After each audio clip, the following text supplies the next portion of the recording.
Sometimes you want to drill a hole and you don't want a large, even a large hand drill.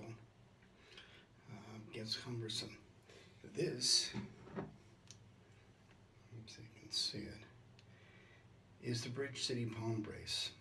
When I first saw this in photographs, I just thought it was a lot bigger, like a brace, but in fact, it's quite tiny.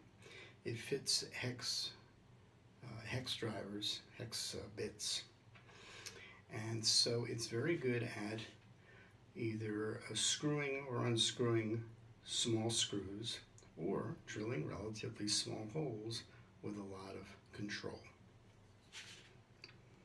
like this.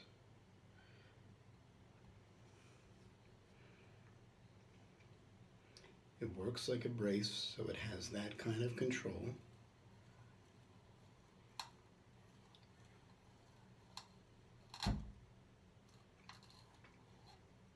And I'm through. Very easy.